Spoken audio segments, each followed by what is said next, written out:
This meeting is being live streamed. Hope so. Hopefully the Vizard thing actually works this week. That was really annoying last week. I tried so many different ways to get the URL to drop it in there, and it just didn't want to do it. Yeah. So hopefully this week it's better. Right. Yeah. All right. Are you ready? Yes, sir. Okay, let's do it.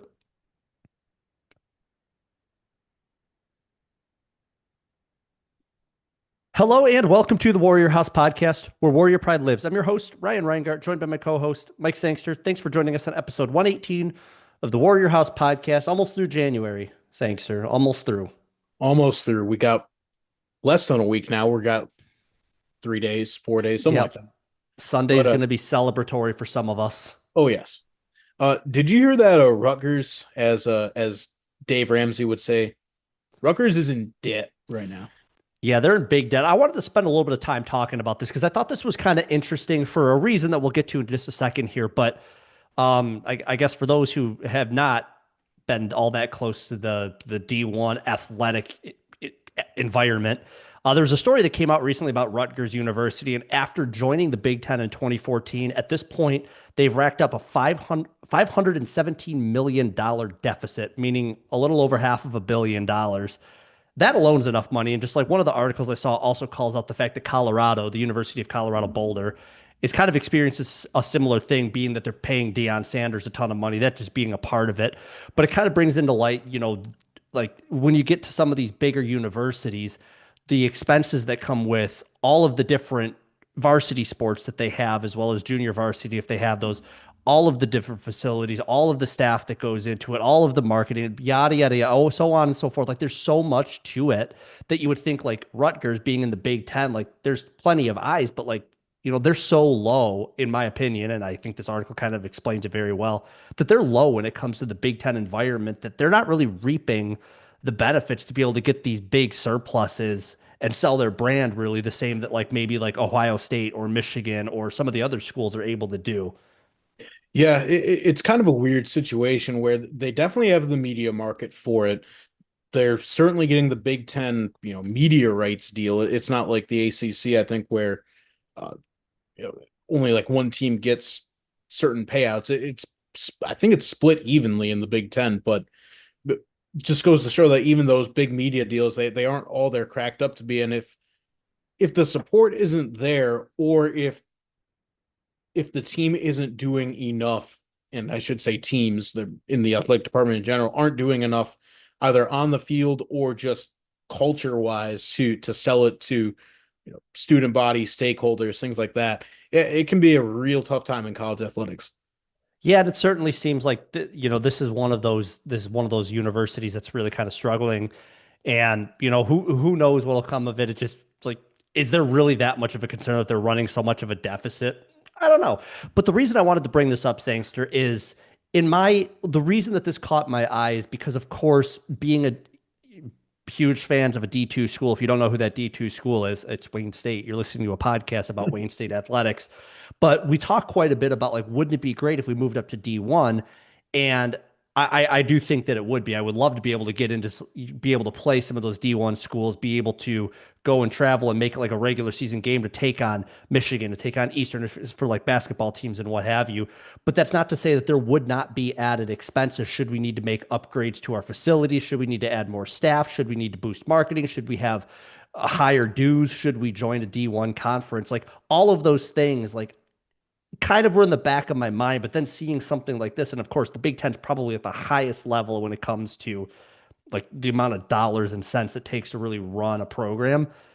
I don't know. It was just kind of an interesting thing where I think of like Grand Valley, who they're like, no, we don't really want to. But in their mind, they're like, well, performance wise, we want to stay where we're at. We want to continue to be the absolute best in this division. But then, like, not even mention, like, yeah, there's probably added expenses to it. And does that outweigh what you would get out of making that jump? Yeah, especially in today's day and age with you know substantial NIL, substantial revenue sharing, things like that. Uh, I think there are going to be a lot of Division 1 teams that are going to be doing some soul searching. Now, not necessarily all of them have football.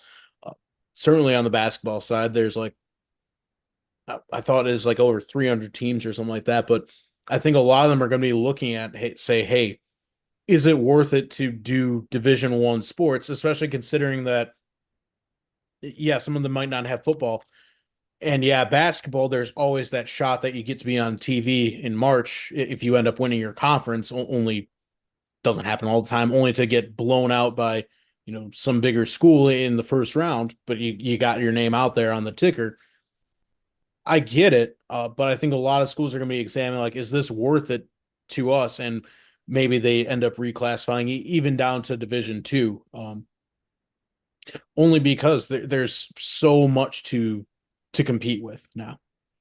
Yeah, so I don't know, just a really interesting situation. And again, I know there's more than just these schools that are dealing with it. I'm sure there are plenty of schools out there that are struggling. I know that there's, on the flip side, plenty of schools that are doing very well in this new environment, and they're reaping the benefits from it, as you kind of alluded to there, Sangster. So I don't know, something to keep in mind as we continue monitoring like what happens in, teams going from D3 to D2, D2 up to FCS, D1, what have you. I think kind of a cool topic. So I wanted to cut out a little bit of time for that one, just for us to briefly discuss that. So, but with Yeah, that, Sangster, yeah. and it always kind of goes back to, they always talk about, is like the Power 4, Power 5 going to break away? I mean, if that ends up happening, I don't know how it impacts everything beyond football. Uh, but if they do, there is a serious case to be made that, hey, you integrate the FCS and then the non-football D1s. I think once you get, the Power 5s out of the way, if it ever happens, that's when I think folks can start having that conversation of, do the higher D2s move up to the new D1, and then there's the Power 5 is like the Premier League now, basically. So Yeah. it's definitely an interesting discussion to have. Yeah, for sure. So, with that, let's take a quick look back. We had a bunch of stuff that happened over the last week. Some of our teams were up in the Upper Peninsula of Michigan, and for those who follow, I do. Josh and Jace, the two guys from that are visiting Michigan from Britain right now, were also up there right around the same time that our teams were. So really cool there. But our women's basketball team, we'll start out with them on Thursday, January 22nd. They were way up in Houghton, Michigan, taking on Michigan Tech, and Wayne State was able to win this one by a final score of 86-83. Quick individual numbers here. We had McKenna Ferguson, Gabby Lechka, JC Tubergen, and Taylor Thompson with 21, 18, 14, and 11 points, respectively. Only 9 turnovers within this game. So I would have to go back a little bit and figure out the last game that the Wayne State women's basketball team had less than a single digit turnovers. It's usually that they're somewhere around, I want to say 15, but I haven't looked that closely at the number. And the really cool one here, 40% from the free 3-point line. We did talk a little bit in the last episode that Wayne State is the best three point shooting team. That doesn't mean we shoot the most; we just make the most. And last stat here, Sangster, and I'll get your kind of opinions on this one from the box score perspective: 61.5% from the free throw line. So I am glad that we were able to squeak out this win because in a 3-point game, this is usually one of those games that I feel like we could look at the box score, see that 61.5% free throw number, and that be the reason that Wayne State was not able to come away with a win in this one. That didn't happen. We were able to get the win. Yeah, and certainly there is something to be said that Michigan Tech by far has the most, air quotes, hostile crowd. That they're lovely people, but they're very intense at all of their sporting events. Basketball and women's basketball is no exception here. So there is some grace for that. Kind of odd how these free throws got distributed. In the first quarter, Wayne State was 5 for 6. Second and third, 1 for 2. Fourth quarter, 9 for 16. There were a lot of whistles going for Wayne State in the second, really in just the fourth quarter alone. Also, shout out to JC Tubergen and Taylor Thompson. They had double doubles. Like you said earlier, JC Tubergen had 14 points. She also had 10 rebounds. Taylor Thompson had 11 points and 10 rebounds. Also in this one, JC Tubergen and Gabby Lechka did not sit. They played all 40 minutes. Wow, you caught that and I didn't. Yeah, that's very impressive to play that amount. Yep. Yeah, no, good stuff there. So yeah, good stuff from JC. Good to see her get the start in this one. I don't know if she is a regular starter, I think, for Wayne State, actually, now that I think about it. I Yeah, think she absolutely it's is. kind of game dependent. I mean, yeah, there's going to be McKenna Ferguson, Gabby Luchka, and Taylor Thompson that are almost always going to get the start. It's those last two that Yeah. sometimes fluctuate between games. Yep, that's fair. Yeah, I think Carrington Gordon sometimes is able to get the start. So good stuff there. And we kind of talked about what our hopes for this weekend, and I kind of mentioned that this women's basketball team is good enough that we should expect that they're able to go up to the Upper Peninsula and come back with 2 wins. So on Saturday, they headed on over to Marquette to take on then number 16 ranked Northern Michigan. And Northern Michigan showed up in this one and they kind of stole our lunch money. Northern Michigan won this one by a final score of 91-71. The stats here are really, really teetered toward Northern. But Taylor Thompson was able to put up 27 points and 5 rebounds in this one. And honestly, it's just a tough contest when Northern Michigan goes out there and goes 15 for 23, good for 65% from the 3-point line. And Wayne State was just under 32%. So definitely a little bit of a light shooting day for Wayne State, a little off shooting, if you will. Not by much. Certainly not enough to make up a 20-point difference, though. I mean, that's quite a gap to try to figure out how to make up. Yeah, and it's kind of a shame in this one because it's another game where Wayne State has cleaned up their turnovers, uh, only having 7 the entire game. Uh, really, just nobody besides Taylor Thompson could score in any type of number. Taylor finished the day with 27 points, 5 rebounds, 1 assist there. She played 34 minutes in the game. Uh, Statistically, she played well, kind of everyone else had off days. And yeah, it happens that you're gonna run into those kind of games. It certainly wasn't a trap game for Wayne State by any means. Like you said, Northern Michigan came in with a number 16 rating in the country, and now they're a really good team. In the past, Wayne State has shown that they can play really good teams, compete with them. Just was an off day all around. Yeah, just a quick number on that one. So far in GLIAC conference play, Wayne State is averaging 14.8 turnovers per game. So I was pretty close on that. But yeah, seeing us get into single digits is very nice. And like you mentioned, in this case, it's kind of a bummer that we played relatively a clean game, missed a couple of shots here and there, but it's one of those you come up against a 3-point shooting team that's on fire. It's really, really hard to beat them. You got to do everything when they don't make those shots to capitalize on that. So bummer there. Our women's basketball team comes back downstate with a 1-1 record. We'll take it. We'll take a win on a very, very tough, like we said, probably one of the toughest away trips that both of our teams, honestly, were going to have during the season. Yeah, no doubt. Likewise, though, the men's team also went out to Michigan Tech and to Northern Michigan, and they also kind of didn't have the weekend that they wanted either. Starting first, Wayne State went out to then number 6 Michigan Tech. Wayne State kept this one close. A huge second half rally almost got Wayne State the win here. Unfortunately, Michigan Tech would hold on. They end up winning 75-74. Jordy Briggs, Carlos Paul III, and Jotham Nweke had 21, 18, and 15 points, respectively. And so, yeah, offensively, it was a pretty solid day. Didn't want to have the start you had in the first half, though, especially against a top 10, top 6 team like Michigan Tech. Was not the first half they wanted. Certainly the second half was an improvement, but it just wasn't enough. And also even on the boards, again, you kept this one pretty close defensively, but Wayne State was still out rebounded in this one. Yeah, kind of covering some of those, looking at some of the numbers from this one, and just seeing that we were so close to taking out a top 10 team on their home court is exciting. I mean, it's one of those moral victories like we talk about. We had a opinion on this weekend for the Wayne State men's basketball team, which is we knew that, at least getting a 1-1 record from this away trip was going to be a little bit difficult. Being able to keep it close in both games was going to speak volumes to this team. And I put a thing out on X that said, like, this is the type of weekend that sets the tone for the rest of the season. And this first game really did, where you're down 19 points, I want to say it was, after the first half, and you were able to come back and almost win this game. I think it's pretty cool to see that. And yeah, I mean, rebounding wise, Sangster, I kind of missed a little bit of what you said there, but getting out rebounded is going to be a little bit of a story here that we're going to talk about in the second game as well. It's the teams that we're going against aren't capitalizing so much on the fact that they're out rebounding us, but it's just not giving Wayne State enough opportunities to, we're not giving ourselves second chance opportunities. And one last thing on the topic of kind of keeping it pretty clean here. So far in the GLIAC play, the men's basketball team for Wayne State averages about 11 turnovers per game. So I think it was 7, and this one is a fantastic number, definitely below average from what we expect.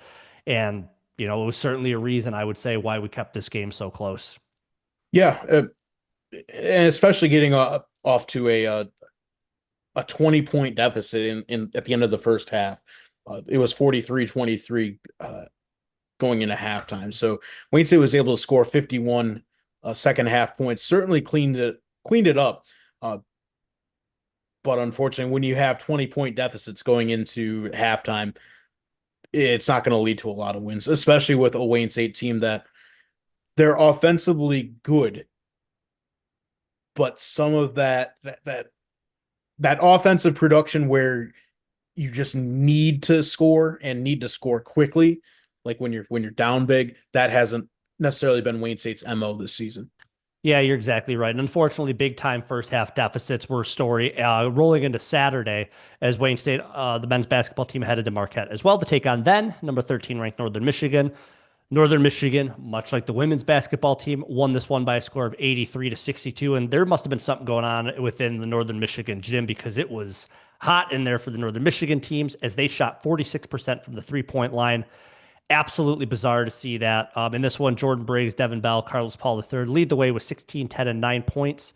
And the reason I bring up that first half deficit is Wayne State was down 19 points after the first half in this one. So, I mean, the second half, we had kind of, held our own. We tied basically. It was a close game in the second half, but constantly playing from that many points down, like you mentioned, Six. You're trying to find the offensive firepower to show up and get yourself back in the game. Oh, yeah. And also stop the number one scoring team in the GLIAC is very difficult to do. It does seem like we did a pretty decent job in this game of covering the number one scoring player in the GLIAC, which is Dylan, insert last name here, Dylan Cool, I'm going to call him Kyle. Ends up getting 12 points in that one. He was only 1 for 5 from 3. So, I mean, it seems like either he had a wildly off day or we did a pretty decent job covering. But unfortunately, yeah, a 21-point loss in this one. Yeah, a rough day all around in the UP for Wayne State in this one. And, maybe there's something about the drive up there, especially in the weather that they were having, and we were having over the past weekend. I'm sure that that's got to be a part of it. But also, these were just two really great teams that Wayne State was going against, and it didn't work out their way this past weekend. Yep, certainly didn't. So again, our women's basketball team comes back with a 1-1 record. Our men's team comes back 0-2. And we'll talk about what that means for the men's basketball team, as it's been a recurring topic over the past couple of a couple of times over the last few seasons. So we'll be back to talk about basketball after we get through some of these other sports and take a quick break. But with that, the women's track and field team was also in action on Friday. They were out at Grand Valley for the GVSU Bill Klinger Classic. No team scores in this one, but a couple of really cool finishes for our track and field team. Rachel Overgaard gets first in the 200-meter dash. Avery Wilson gets second in the 400-meter dash. She actually broke her own school record and set a provisional time for NCAAs. Fantastic for Avery Wilson. So we're going to be hearing more from her as we roll on through the season. Rachel Felstow gets second in the 800-meter run, and the Wayne State team, I don't have the names in front of me, ends up getting third place in the 4x400-meter relay. Some really good finishes here. And just looking at, there were a lot more that were, top 5 finishes, and this was a pretty big field. Grand Valley usually puts on some track and field events that bring a lot of teams from the region to the boonies of Grand Rapids. Yeah, still a good day for Wayne State out here, again, considering that they don't really have a true indoor facility that Wayne State is able to still do so well in these track events. Moving on to the swim and dive teams, they were in their last meets of the regular season. Starting out on Friday, January 23rd, they were home against Davenport. This is kind of an odd swim meet because it had to be moved up because of the crazy weather that we've been having down here. Finally, the Wayne State women's swim and dive teams gets a much needed victory. They end up beating Davenport 128-90 on senior day. Looking at some of the Warrior wins here, first for the women. In the 1,000-meter free, Diana Muccioli Won that one. 200-meter free, Emily Headley. 200-meter individual medley, Emma Crispo. In the 1-meter dive, Ariana Hugh. 100-meter free, Kate Rhodes. 100-meter backstroke, Ellie Belmore. 500-meter free, Diana Muccioli. And the 3-meter dive, Alicia Viaches. Yeah, really good ones there. And like you mentioned, it was a much needed win. This team finally gets a win that they've been searching for. They've been down quite a bit this season. They've been fighting, they've been doing, their best. And to get a number of wins in there, I know that feels good. Like you mentioned, also that this being their last weekend of the regular season. So it gives them a little bit of a boost going in. And then really quickly, we'll also talk since, generally their swim and dive teams, for the most part, take on the same opponents at the same time. The Wayne State men were also in action the same day, taking on Davenport, and the Wayne State men win that one by a score of 141 to 78. Similarly, we had a number of first place finishes. The 200-meter medley relay, Wayne State won that one with Olin Charnstrom, Gabriel Arias, Lorenzo Tassinari, and Leland Kuranovic. The 1,000-meter free by Kadem Goksu Erdali. Olin Charnstrom gets the 200-meter free. Leland Kuranovic gets 50-meter free. Gabriel Arias gets 200-meter individual melee. Max Wasiniak gets the 3-meter and 1-meter diving wins. Paul DeMartini, 100-meter fly. Olin Charnstrom, 100-meter free. Gabriel Arias, 100-meter back. And again, Kadem Goksu Erdagli. I'm going to find out this exact pronunciation if they only had it on his profile. Was able to get I just closed off of it, 500-meter free. So really good stuff for this men's team. Again, similarly, like really good boost for them as they start to close out their regular season weekend. But it didn't end there. On Saturday, the Wayne State teams headed up to Oakland University to take on the Golden Grizzly swim and dive teams. Oakland was able to win that one by a score of 147 to 88 over the women, and Oakland also won 143 to 92 over the men. We did have a couple first place finishes in that one, Sangster. Yeah, on the women's side, in the 500-meter free, we had Emily Headley. 100-meter breaststroke, Delaney Parker.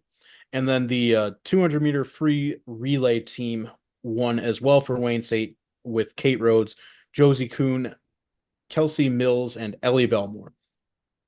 On the men's side, like you said, unfortunately, the team as a whole lost. However, there were some Warrior event winners as well. In the 500-meter free, we had William DeBro, 100-meter breaststroke with Griffin DeMuth. And in the 200-meter free relay, you had the team of Olin Charnstrom, Lachlan Hart, Leland Kuranovic, and Lorenzo Tessinari. So yeah, really good stuff for our swim and dive teams. An unfortunate win against a D1 Oakland, but regardless, we were able to get some wins on Friday against our GLIAC rivals. I'll throw Former that one in GLIAC. quote. I don't know. Former GLIAC rivals, yeah. Oh, Oakland too. Yeah, that's a fair point. Yep. So good stuff there. And then last but not least, we're going to go a little bit quick through tennis because after the break, we're going to be talking about some regular season tennis getting started. Our women's tennis team was in action, taking on Huntington University out of Indiana. Wayne State ends up sweeping this one 7-0, a very, very convincing win. Wayne State gets the doubles points, and only one of the singles matches went to the third set. The other ones got solved in two, and Wayne State walks away with a very convincing 7-0 win. Over on the men's tennis side, on Saturday, January 24th, our men's tennis team had a doubleheader. First off, at 10 in the morning, they took on Lawrence Tech. Wayne State wins this one 7-0. Again, a very convincing win here. Only one of the singles matches here also went to the third set. And then closing it out against number 17 ranked NAIA, Huntington University. Wayne State wins 4-0. It is a little bit interesting to me that this one didn't go the full 7 points, but I'm sure that was a Wayne State decision to say, we're done. We played earlier today. We got it. But it definitely seemed like Wayne State, was going to either run the table and get all 7 or at least make it very close. So, as mentioned, this was basically, this is the end of the warm-up part of the season. And after this, it's all regular season things. So it's hard to believe. It feels like tennis started forever ago because of that, the indoor season. But we're finally onto it. Yep, they're going to be indoors a little bit longer, but looking like to have some a little bit more interesting competition going into next week. Yeah, some big stuff coming up there. So we'll be right back. We got some basketball, track and field, fencing, and tennis to talk about. So we'll be right back.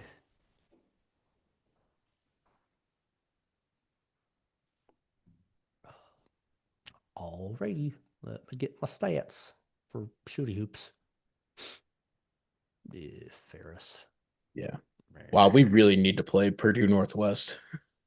That's kind of a good game to have on Thursday. Yeah, it is. It really is.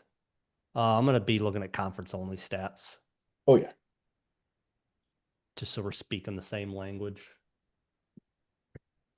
I want to speak Polish. I go right ahead. I'll just hit mute.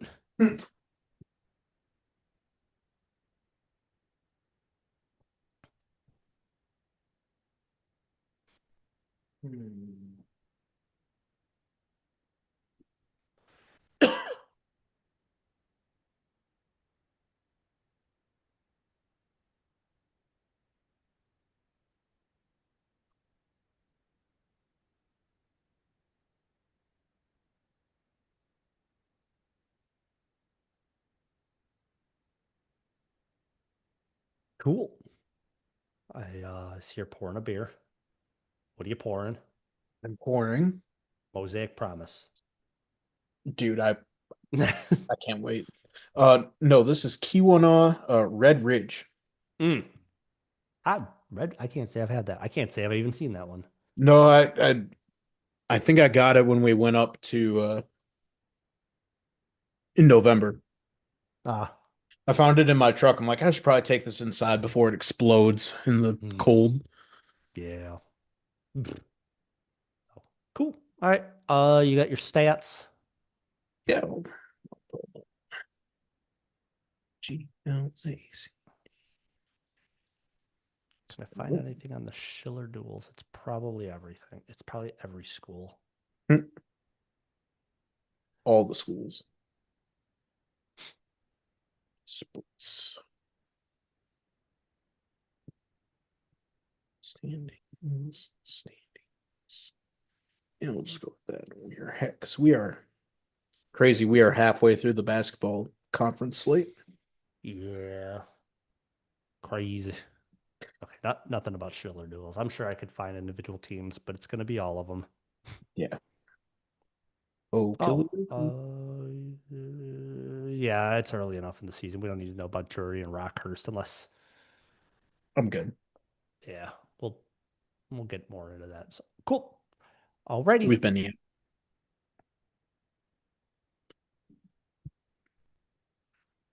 And we're back.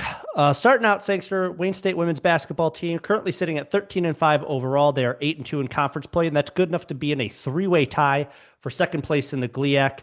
So I know one of those teams is Northern Michigan, and the other one is going to be a team that we'll get to play this weekend. So really good opportunity for this team, and it's wild to think that after what happened last week, that they're right there. Like we could be talking next week about being outright second place once again. That's the opportunity that's in front of this Wayne State women's basketball team. A little bit of a different weekend coming up here, though. We'll talk about that here in a second. But first of all, on Thursday, the women will be home taking on Purdue Northwest. A fantastic time to be welcoming Purdue Northwest to the Wayne State Fieldhouse. Purdue Northwest comes in with a 3-15 overall record, 1-9 in conference play, and they are just absolutely roughing it this season. I mean, by just about every stat that I can look at, and I'm looking at GLIA conference stats right now. They are dead last when it comes to offensive scoring. They are dead last when it comes to defensive scoring, which means that they're dead last when it comes to margin. So, well, that might sound like good news, and it is very welcoming news that we have an opponent coming in that I'll say it we should be able to beat. There's always cause for concern there because this team could show up and just put on an absolute clinic and take one from us, one that we think that we should be able to get here. So hoping that doesn't happen. This is the one and only home game this weekend, so we'll be in attendance for this one. But what do you got on this one, Sangster? Anything? Yeah, only that it has all the makings of a trap game where Wayne State didn't necessarily play their best basketball in their last game against Northern Michigan. Purdue Northwest is a scrappy team looking to get a few more wins in the GLIAC, certainly looking to try and avoid that kind of bottom of the barrel mark. Right now, they are dead last as far as the standings go, and there is room for all these teams to still try and get into the GLIAC tournament. Since we are about halfway through the conference slate, like you said, we've got Grand Valley at the top. We've got a three-way tie for second with Northern, Ferris, and Wayne State, who we're going to be playing later. 6-4 is Michigan Tech. Parkside is 4-6. Davenport, Roosevelt are 3-7. Lake State, Saginaw Valley State, who just fired their head coach, are 2-8 in conference, and then Purdue Northwest at 1-9. So right now, Purdue Northwest is still looking to say, hey, we've got a chance to at least get into the GLIAC tournament. Anything could happen there. We've got a lot to play for. Wayne State, on the other hand, had a down game against Northern Michigan, looking to get right against a team like Purdue Northwest. Yeah, what makes this weekend very weird is this is a home and away weekend. So if it wasn't scary enough that, we get this game against a team that we're hoping we'll be able to beat on our home court, you get to go out to Ferris State. So playing Ferris State is, one thing, but also you have to get on the road a day after probably that you end up playing. We'll probably get out there on Friday would be or early Saturday, however that ends up working. So it's just a little bit funky the way this is working out. So as you mentioned, thanks to the Ferris State team, 15-4 overall. They're 8-2 in conference play, tied with Wayne State for second place in GLIAC. And looking at some of the stats on Ferris State, I mean, they are a very, very good scoring offense, just a little bit above Wayne State here. And when it comes to defensive, they, are a little bit better on the defensive end than Wayne State. So that means margin wise, they're just a little bit above us right now. And I think it's fair at this point in the season to be able to look at these conference only stats, assuming that everybody has basically played everybody else at least one time. So there's at least enough to say that we got some apples to apples comparison. It's a scary one though. I mean, this is one of those, like, you're either going to be maybe second place outright after this week, or you could be looking at fourth place outright. I don't know if how close you were looking at the stats there to figure out who's in fifth place in GLIAC Sangster, but my guess is there's a maybe 2 game separation between fourth and fifth place, but that's just an assumption. Yeah, right. So right now, technically, if you put some tiebreakers in, I think Wayne State would be third because they lost to Northern and Grand Valley. They beat Ferris earlier this year. Right, like I said, right behind Wayne State is Michigan Tech at 6-4. So there is a 2 game lead that Wayne State has on them. Wayne State has the game in hand as well. So Yeah. yeah, it's still anybody's conference. There's a lot of basketball left to be played. Uh, Also, Wayne State has the advantage. They beat Ferris State earlier this season. They beat them pretty handily, 84-71 back in December. So there is always something to be said that, hey, you're going to Ferris's court. They managed to fill it up. Also, beating somebody twice in the same season is insanely difficult to do, but certainly this Wayne State team has the makings to do it. I also saw that Ferris is still somehow ranked number 21. And now granted, after our play against Northern Michigan, yeah, maybe we shouldn't be receiving any more votes, but I don't know.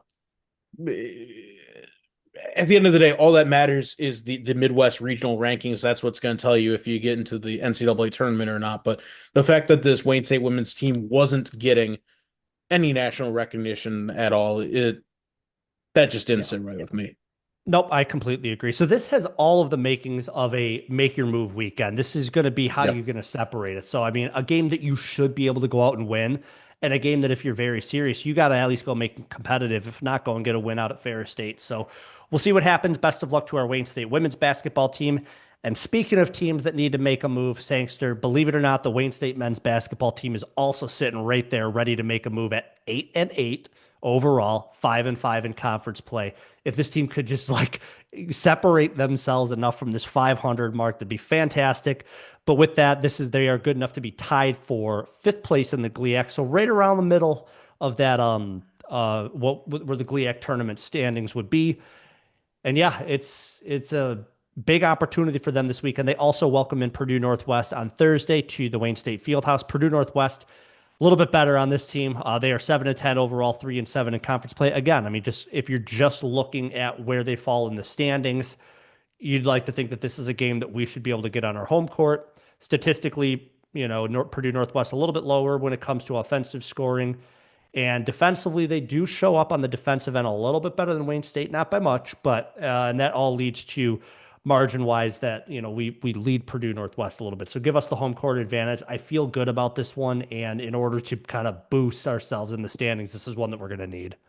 Yeah, we're definitely going to need this game against Purdue Northwest because unfortunately back in December, uh, we went to their place and they took our lunch money. Wayne State had lost that one 77 to 58.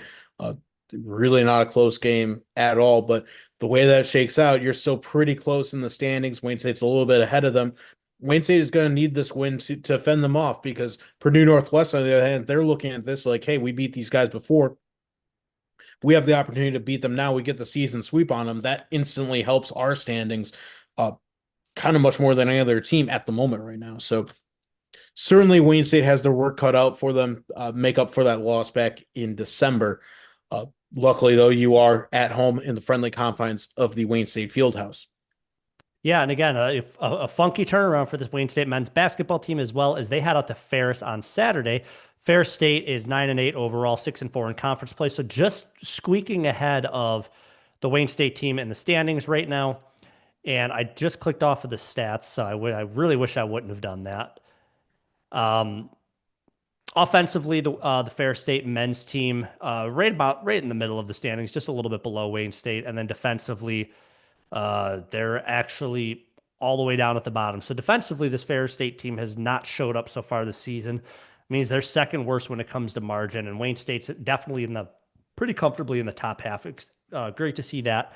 The reason that I clicked off the stats is I wanted to look at the combined team rebounds really quick, and I'm seeing Wayne State sit at 7th out of 11th right now. And again, that one continues to not sit right with me, being the size and athleticism that this team has. I'd like to see that we're able to get that one a little bit higher.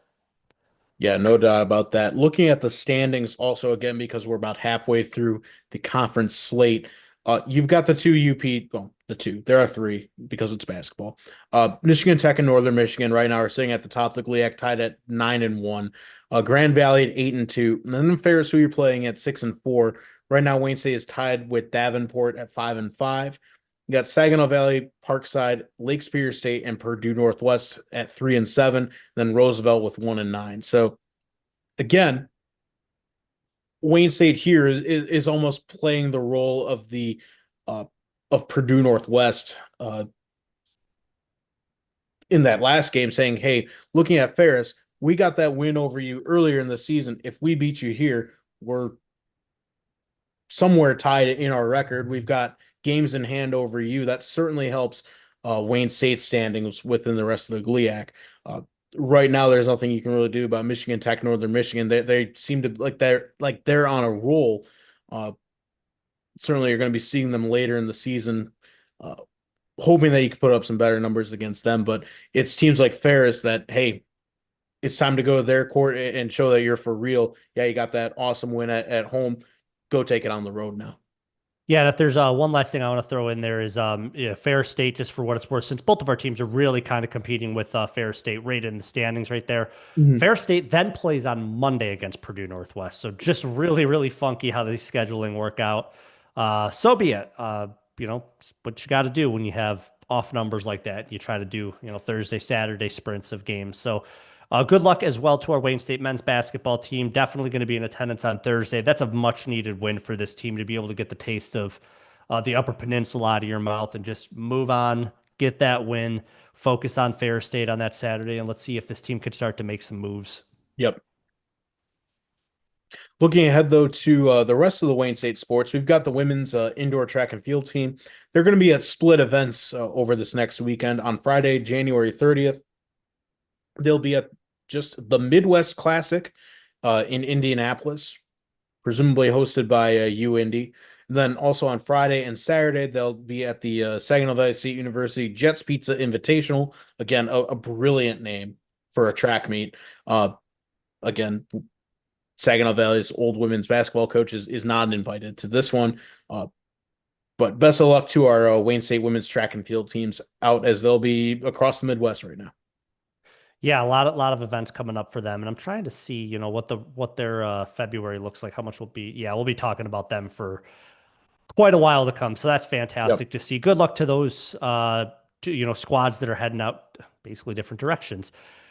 So one of the cool things here is I know we have a little bit of a listening group in the fencing squad, which is fantastic. I love that. Well, one, because of, being able to host the Warrior House podcast, talking about all of these sports. Fencing has been a lot of fun to get to know a little bit more about. So also hearing that some of our fencing athletes enjoy the podcast, check us out on, Instagram, TikTok, what have you. Love seeing that. So their season's about to get underway, and it's going to get underway very quick. So on Saturday and Sunday, both of our teams, our men's and women's fencing teams, will be in Evanston, Illinois for the Schiller Duels. This is hosted by Northwestern, and the environment of collegiate fencing in the Midwest is a very cool one. You're going to get to go against all of the teams, all of the big names you've heard of. Northwestern's there, Ohio State is there, Notre Dame is there. All of these schools have, a make an appearance at basically all of these events. So really cool opportunity. Have not dove too much into the rosters, but I know Ludovica Mancini, Mahmoud El Sayed, a lot of different names that we've talked about that globally are making quite some moves. So they get to hopefully we get to see them here with our Wayne State teams and get some good performances. And there's just something right about fencing at Northwestern. You and I have both been around the campus. It's a kind of an uppity school, but just something about collegiate fencing. It just belongs at Northwestern. Yeah, it feels like one of those places that when you get to class, you like put your saber or your foil in like the back corner of the classroom, go sit down, do your stuff, and take it on the way out, like the old days, when you Oh, would yeah. hunt on the way to school. No, you show up with your fencing weapon of choice. So good luck to our fencing teams. Very excited to see what comes out of this one. Hoping for some good performances, like I mentioned. And last but not least, Sangster, regular season getting underway for both our men's team and women's team in tennis. Whack.